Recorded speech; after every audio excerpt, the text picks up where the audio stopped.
கடவுள்கிட்டயே நேரா பேசி இஸ்ரவேலர்களை ஆசீர்வதிச்ச ஒரு தீர்க்கதரிசி. கடைசியில எப்படி பேராசையால விழுந்து ஒரு கெட்ட பேரா வரலாற்றுல நிக்கிறார். இதுதான் பிலேயாமோட ரொம்பவே முரண்பாடான கதை. ஆமா, இன்னைக்கு நாம பழைய ஏற்பாட்டோட ஒரு சிக்கலான அதே சமயம் சுவாரஸ்யமான நபரை பத்தி ஆழமா அலச போறோம். அவரு பேரு பிலேயாம். ஆமா, இதுக்காக நீங்க கொடுத்திருக்கிற ஆதாரங்கள் சாதாரணமானவை இல்ல. ஒரு பக்கம் பைபிளோட பழைய புதிய ஏற்பாடுகள், சரி, இன்னொரு பக்கம் மிஷ்னா மாதிரியான யூத மத நூல்கள், இதுக்கு நடுவுல சாக்கடல் சுருள்கள் மாதிரி வரலாற்று ஆவணங்களும் இருக்கு. இதுல என்ன சுவாரஸ்யம்னா, இந்த ஆதாரங்கள் அவரை பத்தி ஒரே மாதிரி பேசல இல்லையா? நிச்சயமா பைபிள் அவரை ஒரு சிக்கலான நபராக காட்டுது. ஆனா பிற்கால யூத நூலான மிஷ்னா அவரை கிட்டத்தட்ட சமரசமே இல்லாம ஒரு கொடியவராகவே சித்தரிக்குது. அப்போ காலப்போக்குல அவர் மேல இருந்த பார்வை மோசமாகிட்டே போயிருக்கு. ஆமா, அந்த மாற்றத்தை இந்த ஆதாரங்கள் தெளிவாவே காட்டுது. அருமை.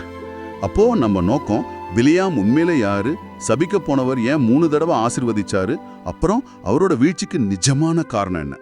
ஆமா, அப்புறம் இந்த வெவ்வேறு பார்வைகள் அவரை எப்படி எடை போடுதுன்னு புரிஞ்சுக்கிறது தான். சரி, வாங்க இந்த ஆய்வு ஆரம்பிக்கலாம்.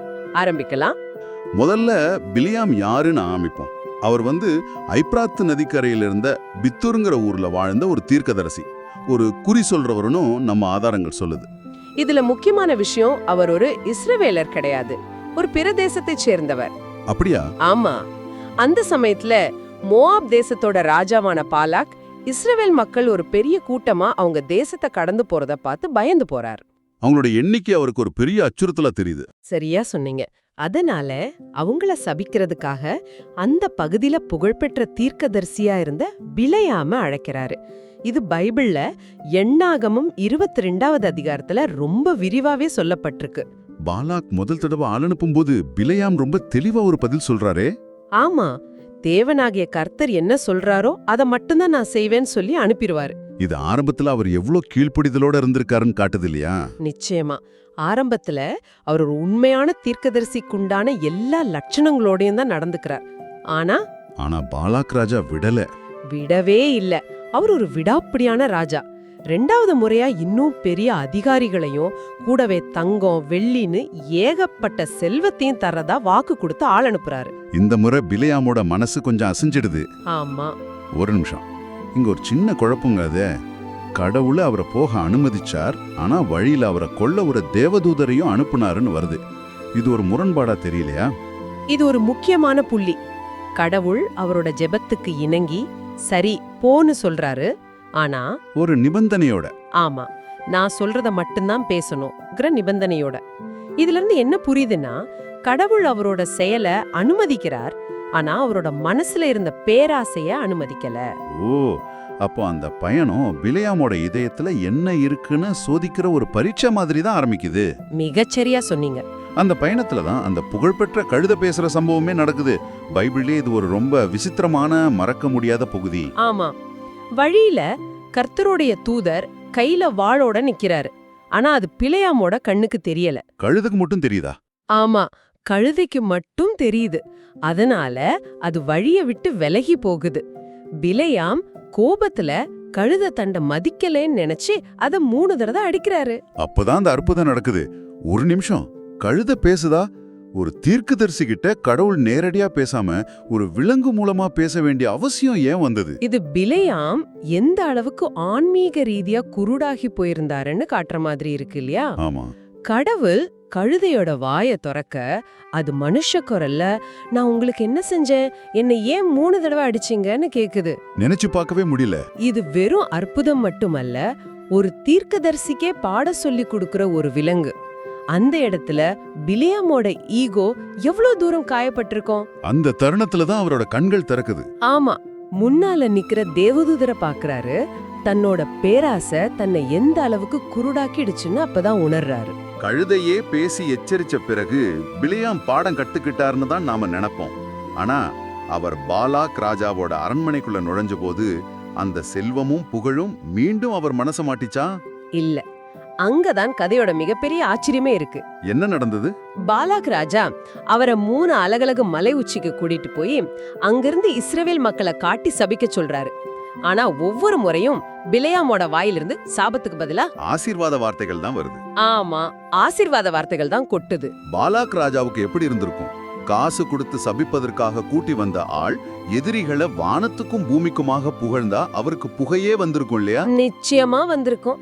பிலேயாம் பாலா கிட்ட ரொம்ப தெளிவா சொல்லிருவாரு, கர்த்தர் என் வாயில எதை வைக்கிறாரோ அதைத்தான் நான் பேசுவேன். தேவன் ஆசீர்வதிச்சதை என்னால மாத்த முடியாதுன்னு சொல்றாரு.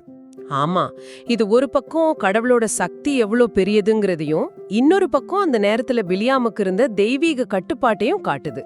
இந்த ஆசீர்வாதங்கள்லயே யாக்கோபிலிருந்து ஒரு நட்சத்திரம் உதிக்கும்ங்கிற வரி தனிச்சு நிக்குது. அது வெறும் கவிதை மாதிரி தெரியல. இல்ல, அது ஒரு ஆழமான தீர்க்க தரிசனம் போல ஒலிக்குது. அதுதான் அவரோட 3வது தீர்க்க தரிசனத்துல வர்ற ஒரு வரி. யாக்கோபிலிருந்து ஒரு நட்சத்திரம் உதிக்கும், இஸ்ரவேலிலிருந்து ஒரு செங்கோல் எழும்பும். யூத மரபுல இது ஒரு மிக முக்கியமான மெசியானிய தீர்க்க தரிசனமா பார்க்கப்படுது இல்லையா? மிகச்சரி. வெறும் ஆசீர்வாதம் மட்டும் இல்ல, அது ஒரு பெரிய முன் அறிவிப்பு. ஏன் இதுக்கு இவ்வளவு முக்கியத்துவம்? இது எப்படி பல நூற்றாண்டுகளா தாக்கத்தை ஏற்படுத்துச்சு? ஏன்னா இந்த வார்த்தைகள் பல நூற்றாண்டுகளா எதிரொலிச்சது. உதாரணமா, பல நூற்றாண்டுகளுக்கு பிறகு கிடைச்ச சாக்கடல் சுருள்கள்ல கூட இந்த வரிகளை வரப்போற ஒரு இரட்சகரை பத்தின முன்னறிவிப்பா குறிப்பிடுறாங்க. ஓ, அப்படியா? ஆமா, சில ஆதி கிறிஸ்தவர்கள் இதை இயேசு கிறிஸ்துவோட பிறப்போட தொடர்பு படுத்துறாங்க. புதிய ஏற்பாட்டுல வர்ற 3 ஞானிகள் கிழக்கில ஒரு நட்சத்திரத்தை பார்த்துட்டு இயேசுவை தேடி வந்த கதைக்கு இந்த தீர்க்க தரிசனம் ஒரு உந்துதலா இருந்திருக்கலாம்னு சில அறிஞர்கள் கருதுறாங்க. அப்போ பிலேயாமோட வார்த்தைகளுக்கு ஒரு நீண்ட கால தாக்கம் இருந்திருக்கு. ஆமா, நிச்சயமா.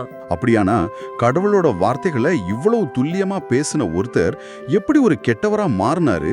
எப்படி வரலாற்றுல ஒரு எதிர்மறையான கதாபாத்திரமா நிக்கிறாரு? இங்கதான் எனக்கு குழப்பமே ஆரம்பிக்குது. அவரோட வீழ்ச்சிக்கு காரணம் பேராசைங்கிறது வெளிப்படையா தெரியுது. ஆனா இதுல இன்னும் ஆழமான ஒரு உளவியல் சிக்கல் இருக்கு. பிலேயாம் கடவுளோட சக்திய நேரடியா உணர்ந்தவர். அப்படி இருந்தும் அவரால அந்த வரத்தை ஒரு பொருளா பார்க்க முடிஞ்சது. அதாவது செல்வத்துக்காக பண்டமாற்று செய்யக்கூடிய ஒண்ணா. அப்போ அவர் தன்னை கடவுளோட கருவியா பார்க்கல.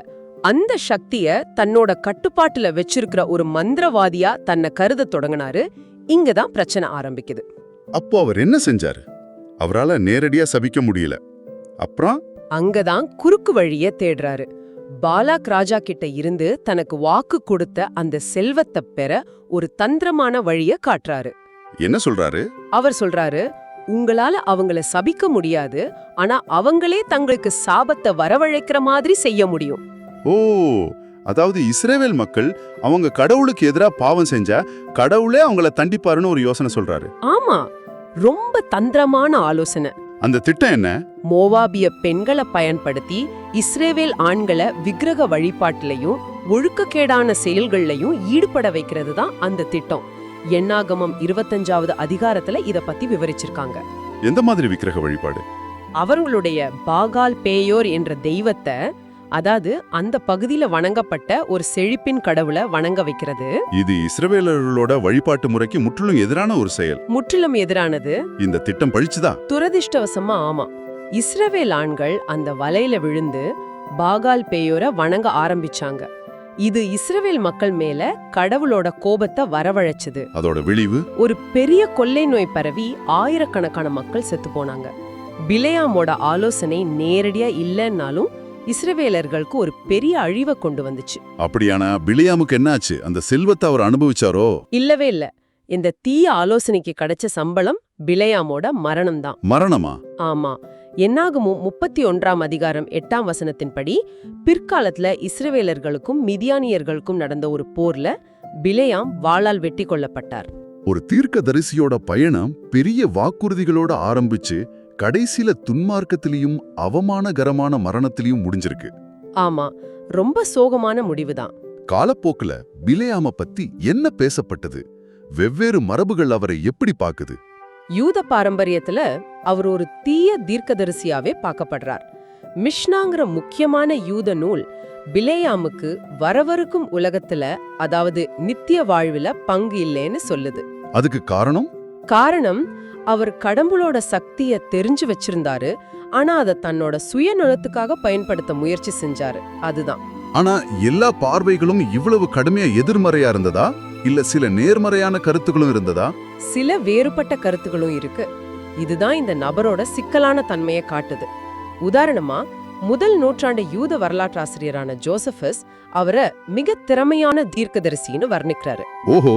அலெக்சாண்ட்ரியாவை சேர்ந்த பிலோங்கிற தத்துவஞானியும் அவரை புகழ்ந்திருக்காரு. ஆனா அதே சமயம் சில யூத ஆசிரியர்கள் அவரோட வார்த்தைகளை வெறும் மந்திரவாதம் சந்தேகப்பட்டாங்க. கடவுள்கிட்ட இருந்து வந்த தீர்க்க தரிசனம் என்பதை விட அது ஒரு விதமான மாயவித்தை நினைச்சாங்க. ஆமா, சரி. புதிய ஏற்பாட்டுல அவரை பத்தி குறிப்பிட்டிருக்காங்களா? கிறிஸ்தவ பார்வை அவரை எப்படி பார்க்குது? ஆமா, புதிய ஏற்பாடு அவரை ஒரு எச்சரிக்கைக்கான எதிர்மறை உதாரணமாவே காட்டுது. 2 பேதுரு 2வது அதிகாரம் அநியாயத்தின் கூலியை விரும்பிய பிழையாமின் வழியை பத்தி பேசுது. அதாவது பணத்துக்காக தங்களோட கொள்கைகளை விட்டு கொடுக்கறவங்களுக்கு அவரை ஒரு உதாரணமா காட்டுது. சரியா சொன்னீங்க. இதைவிட கடுமையா வெளிப்படுத்தின விசேஷம் 2வது அதிகாரம் விக்கிரகங்களுக்கு படைச்சதை சாப்பிடவும் பாவம் செய்யவும் கத்து கொடுத்த பிழையாமின் போதனையை பத்தி எச்சரிக்குது. ஆக புதிய ஏற்பாட்டுல பேராசையால ஒரு தெய்வீக வரம் எப்படி பாழாக கூடுங்கிறதுக்கு பிலேயாம் ஒரு முக்கிய உதாரணமாக நிலைநிறுத்தப்படுறாரு. மிகச்சரி. ஆக பிலேயாமோட கதை இதுதான். கடவுள்கிட்ட இருந்து நேரடியா வார்த்தைகளை பெற்ற ஒரு உண்மையான தீர்க்கதரிசி, ஆனா தன்னோட தனிப்பட்ட பேராசையால தான் ஆசீர்வதிச்ச மக்களையே வீழ்ச்சிக்குள்ளாக்க மறைமுகமா வழி செஞ்சாரு. இது ஒரு சக்தி வாய்ந்த எச்சரிக்கை கதை. திறமையும் தெய்வீக வரமும் மட்டும் போதாது, குணமும் நேர்மையும் அதைவிட முக்கியங்கிறத காட்டுது. நீங்க சொல்றது சரிதான். அதோட இன்னொரு விஷயத்தையும் நாம கவனிக்கணும். பிலேயாம் கடவுளோட அதிகாரத்தை உணர்ந்திருந்தாரு. ஆரம்பத்துல அதை மதிக்கவும் செஞ்சாரு. ஆனாலும் சுயநலம் ஒருத்தரை எப்படி தப்பான பாதைக்கு கொண்டு போகுங்கிறத அவரோட வாழ்க்கை ரொம்ப தெளிவா காட்டுது. கடவுளோட வார்த்தைகளை பேசின அதே வாயால அழிவுக்கான ஆலோசனையும் கொடுக்க முடிஞ்சதுங்கிறது தான் இதுல இருக்கிற மிகப்பெரிய முரண். இந்த ஆய்வு உங்களுக்கு ஒரு சிந்தனையை விட்டுட்டு போகுது. பிலேயாம் பிற நாட்டு தீர்க்கதரிசின்னு குறிப்பிடப்படுறார். தேர்ந்தெடுக்கப்பட்ட குழுவுக்கு வெளியில இருக்கிற ஒருத்தர் மூலியமா கடவுளோட வார்த்தை பேசப்படுறதோட அர்த்தம் என்ன? இது ஒரு நல்ல கேள்வி. ஒரு உயர்ந்த உண்மையோட தூதரா யார் இருக்க முடியுங்கிற நம்ம எண்ணங்களுக்கு இது எப்படி சவால் விடுக்குது? அப்புறம் அப்படி ஒரு வரத்தோட வர்ற பொறுப்புகள் என்ன? இதை நீங்க சிந்திச்சு பார்க்கலாம்.